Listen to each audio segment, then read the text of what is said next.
तो आज हम लोग फिर से एक्सरसाइज 5.2 को आगे से आगे पढ़ेंगे। कल तक हम लोग देखे थे, कहाँ तक देखे थे? कल तक हम लोग देखे थे आई थिंक क्वेश्चन नंबर 2 को पूरा कर लिए थे। आज से क्वेश्चन नंबर 3 को फिर से आगे बढ़ाएंगे, क्वेश्चन नंबर 3 से। तो यहाँ पे क्या दिया हुआ है, क्वेश्चन यहाँ पे रीड करेंगे। In the flowing APs find the missing terms in the boxes. Box में जो मिसिंग टर्म है उसको क्या करना है, फाइंड करना है। दिया हुआ है। अब ये क्या बोला हुआ है कि ये जो दिख रहा है ये एपी में है। टू, ये बॉक्स का जो भी नंबर होता है वो, और ये 26, ये तीनों आपस में क्या में है, एपी में है। तो यदि ये तीनों एपी में है तो इनका ये उस केस में A1 हो जाएगा, ये उस केस में A2 हो जाएगा, और ये उस केस में A3 हो जाएगा अगर ये एपी में है। इनके बीच एक कॉमन डिफरेंस भी होगा टी। और ठीक है, इतना तक ठीक है। तो A1 को हम लोग कैसे लिखते हैं, पहले ही हम लोग बात कर चुके हैं कि A1 is nothing but A1 he A होता है। A2 को कैसे रिप्रेजेंट करते हैं? A2 को रिप्रेजेंट करते हैं A प्लस डी से, और A3 को कैसे रिप्रेजेंट करते हैं? A प्लस 2D से। ठीक है। अब देखिए यहाँ पे क्या हो गया कि A अब हमको यहाँ पे इस केस में मिल गया। कैसे? क्योंकि A ही क्या है, 2 है। A क्या है, 2 है। तो यहाँ से पता चल गया कि A इज इक्वल टू 2। अब कैसे भी करके D मिल जाता तो फिर हम A और D दोनों जोड़कर A2 निकाल लेते और A2 ही ये बॉक्स में भरता है, A2 ही ये बॉक्स में भरा जाता। पर A तो मिल गया, पर D क्या है? तो D निकालने के लिए हम इसका हेल्प लेंगे। A प्लस 2D के इक्वल है 26। A3 is equal to A plus 2D, और A3 इक्वल है किसके, 26 के। तो यहां से क्या होगा, A का वैल्यू हमको मिल गया है 2, 2 रख देंगे, प्लस 2D इक्वल टू 26, और 2D इक्वल टू 26 माइनस 2 यानी 24, और D इक्वल टू 24/2। तो D हमारा जो है क्या हो जाएगा, 12। D हमारा क्या हो जाएगा, 12। तो यहां से हमको जो D है वो भी मिल गया, और क्या मिला, D मिल गया 12। A मिल गया 2, D मिल गया 12। तो क्या ये मिसिंग टर्म नहीं मिल जाएगा? क्या है missing term, A plus D. तो A 2 और D है 12, यानी कि A2 इक्वल टू 14। तो ये मिसिंग टर्म हो जाएगा हमारा 14। समझ में आया? पूरे अच्छे से लाइन बाय लाइन करके समझा दिए। सारे क्वेश्चन इसमें के ऐसे ही करने हैं। ठीक है। नेक्स्ट क्वेश्चन नंबर थर्ड का सेकेंड। अब देखते हैं ये भी किस तरीका का है, एपी में है। तो एपी में है तो ये जो पहला मिसिंग टर्म है वो क्या होगा, A1 होगा। ये दूसरा जो है वो क्या होगा, A2 होगा। और ये तीसरा जो है वो क्या होगा, A3 होगा। और ये चौथा जो है वो क्या होगा, A4 होगा। एपी में है तो इसी तरीका का दिखेगा। A1 को हम लोग कैसे लिखते हैं, A लिखते हैं। A2 को कैसे लिखते हैं, A प्लस डी लिखते हैं। A3 को कैसे लिखते हैं, A प्लस 2D लिखते हैं। A4 को कैसे लिखते हैं, A प्लस 3D लिखते हैं। यहाँ से A मिल गया तो ये बॉक्स फिल हो जाएगा, और A प्लस 2D मिल गया तो ये बॉक्स फिल हो जाएगा। लेकिन हमको क्या क्या पता है, A प्लस डी का वैल्यू पता है। तो A plus D equal to 13 दिया हुआ है। और क्या दिया हुआ है, A प्लस 3D का वैल्यू पता है। A प्लस 3D का वैल्यू दिया हुआ है हम 3। तो यहाँ से अगर हम इस पहले ये वाला ऊपर वाले से दूसरे वाले को माइनस कर देंगे, अगर माइनस कर देंगे तो क्या D नहीं मिल जाएगा? ए तो आपस में कट जाएगा। D माइनस 3D कितना हो जाएगा, माइनस 2D। और ये कितना हो जाएगा, 13 माइनस 3 10। तो D का वैल्यू हो जाएगा 10 divided by minus 2 equal to minus 5। यहाँ से D हमको मिल गया कितना, -5। D मिल गया -5। तो इसमें हम पुट कर देंगे A plus D equal to 13 में D का वैल्यू पुट कर देंगे। A plus D equal to 13 था, था ना, a plus D equal to 13। तो यहाँ पे d का वैल्यू हम कितना पुट कर देंगे, -5। तो d का वैल्यू जैसे ही हम क्या पुट करने वाले हैं, -5, तो इससे क्या हो जाएगा कि इससे हमको, एक मिनट, एक मिनट,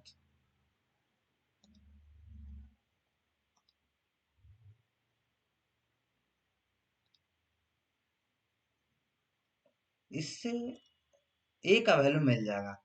a कितना हो जाएगा, 13 + 5 यानी 18। ठीक है, a का वैल्यू कितना मिल गया, 18। तो a ही तो पहला बॉक्स है, तो पहला बॉक्स बॉक्स भर दिए 18। a का वैल्यू, d का वैल्यू मिल गया हमको, d का वैल्यू मिल गया -5, a का वैल्यू मिल गया हमको 18। तो क्या अब ये बॉक्स भी फिल नहीं हो जाएगा, ये बॉक्स का वैल्यू कितना है, a3, और a3 कितना होता हो रहा है, a + 2d। तो यहाँ पे a मिला हुआ है, d मिला हुआ है, खत्म काम। 18 + 2 - 5, 2 × -5, 18, ये आपस में मल्टीप्लाई होकर 10, तो यहाँ पे हो गया 8। तो ये बॉक्स में क्या भरा हो जाएगा, 8 फिल हो जाएगा। तो इसी तरह से हम लोग अब नेक्स्ट क्वेश्चन की तरफ चलेंगे। ठीक है, हमारा नेक्स्ट नेक्स्ट क्वेश्चन में दो दो बॉक्स फिर से है, और इसको कैसे भरना है अभी हम लोग देखेंगे। ठीक है, इस बॉक्स की तरफ चलेंगे तो ये हमारा A1 हो जा रहा है, जिस तरीके से पढ़ रहे थे अभी वैसे ही पढ़ेंगे।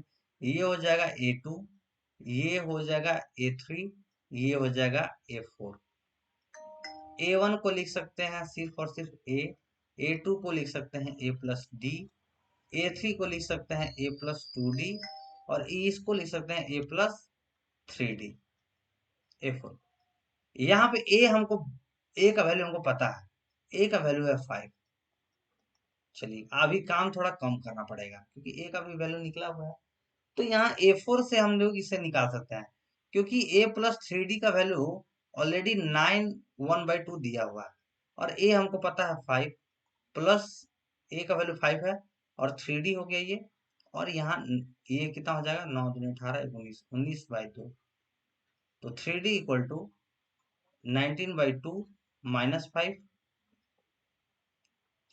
3D = ये हो जाएगा 19 - 10/2, और ये 3D = 19 - 10 कितना हो जाएगा, 9/2। 3 से 9 कट जाएगा, D का वैल्यू हो जाएगा 3/2। A मिल चुका है, D मिल गया। तो क्या अब ये निकालना आसान नहीं होगा, ये बॉक्स भरना है। ये बॉक्स भरने के लिए A + D करना है, यानी 5 + 3/2, यानी कि ये बॉक्स में क्या आ जाएगा, 5 दूनी 10, 3 13/2। यही है ना, एक बार चेक कर लेते हैं। ए 5 है, D 3/2, तो 10 3 13/2, ठीक है।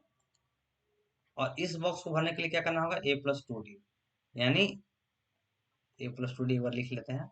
A का वैल्यू है 5 + 2 × 3/2, तो 2 से 2 कट जाएगा, 5 + 3 = 8। तो इस बॉक्स में भरा आ जाएगा 8। क्लियर है, सब एकदम तोड़ तोड़ के लाइन बाय लाइन, एकदम आसान तरीके से, जितना भी आसान किया जा सकता है, इजी किया जा सकता है, उस तरीके से समझा रहे हैं इसको। ठीक है, यहाँ पे भी सेम वही प्रोसेस करेंगे। इसको लिख देंगे, ये A1 है, ये हो जाएगा A2, ये हो जाएगा A3, ये हो जाएगा A4, ये हो जाएगा A5, ये हो जाएगा A6। A1 को लिख सकते हैं हम ओनली A, इसको A + D, इसको A + 2D, इसको A + 3D, इसको A + 4D, और इसको A + 5D। यहाँ से फिर से हमको A का वैल्यू ऑलरेडी गिवन है, A का वैल्यू है -4। D निकालेंगे यहाँ से, A + 5D = 6, और A है -4, तो 5D कितना हो जाएगा, एक मिनट, यहाँ पे प्लस का साइन होगा। तो 5D कितना हो जाएगा, 5D = 6 + 4, यानी 5d इज इक्वल टू 10 और d is equal to 10/2, d is equal to 5, 10/5 sorry, d is equal to 10/5, इसका मतलब d का वैल्यू हो गया 2। यहां से d का वैल्यू मिल गया हमको 2, तो क्या आसान नहीं हो गया? आप a प्लस डी निकालने के लिए क्या करेंगे, a के जगह पे बैठाएंगे -4, d के जगह पे बैठाएंगे 2, तो ये कितना हो जाएगा -2, तो ये बॉक्स में हम लोग भर देंगे -2। अगला है a प्लस 2d, तो a के जगह पे तो रख देंगे -4 प्लस 2 इंटू डी का वैल्यू है 2, तो यहाँ पे -4 प्लस 4 इक्वल टू 0, तो यहाँ हो जाएगा 0। इसके यहाँ इसके लिए यहाँ पे a है, तो a के जगह पे तो -4 प्लस 3d है 2, तो -4 प्लस 6 इज इक्वल टू 2, तो यहाँ पे 2 हो गया। अब इसको बनाएंगे, नीचे बनाते हैं। यहाँ पे a प्लस 4d है, -4 प्लस 4 इंटू 2 यानी -4 प्लस 8 इक्वल टू 4। ठीक है, इसके बाद नेक्स्ट क्वेश्चन और आज का लास्ट क्वेश्चन, क्योंकि अब तो हम छोटा छोटा वीडियो ही बनाते हैं।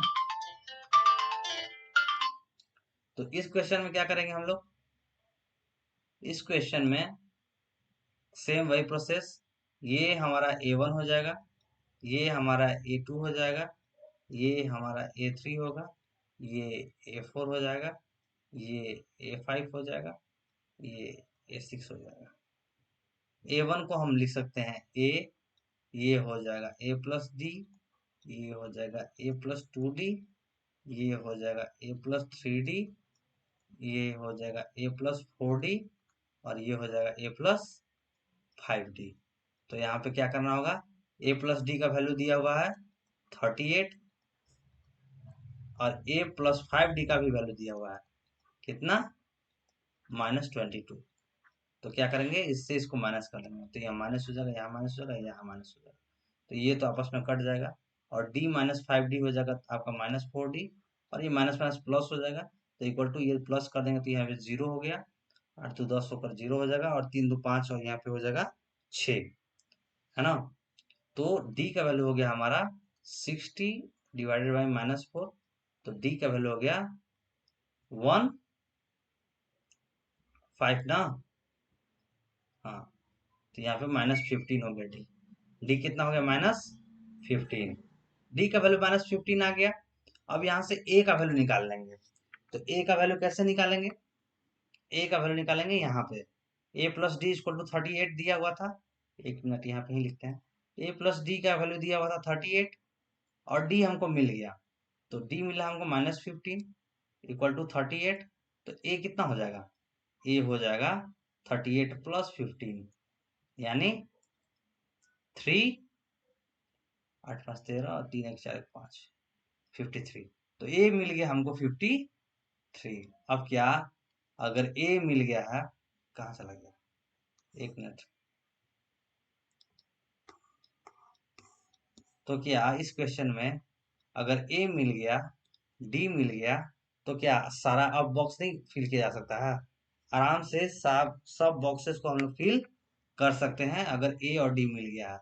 यहाँ पे क्या करेंगे, a प्लस 2d कर देंगे, यहाँ पे a प्लस 3d कर देंगे, यहाँ पे a प्लस 4d कर लेते हैं आपके लिए। तो यहाँ पे a कितना है 53, तो इस केस में यहाँ 53 हो गया, प्लस 2 इंटू डी कितना है -15, तो यहाँ से क्या हो जाएगा 53 माइनस 15 30, तो यहाँ पे इस बॉक्स में भरा हो जाएगा 3 2 यानी 23। वैसे ही इस बॉक्स के लिए, इस बॉक्स में a प्लस 3d है, तो a तो हमको मिला हुआ है 53, यहाँ पे देख सकते हैं a मिला हुआ है 53, a मिला हुआ है 53 प्लस 3 माइनस 15 यानी 53 माइनस 45 यानी 8, आई थिंक 8, हाँ। उसके बाद एक लास्ट बॉक्स है, तो इसको कहाँ भर दें, इसको इधर बनाते हैं a plus 4d, a plus 4d है, a हमारा 53 प्लस 4 इंटू -15 यानी 53 -60 इक्वल टू -7। इस बॉक्स में कितना हो जाएगा? -7। That's all for today.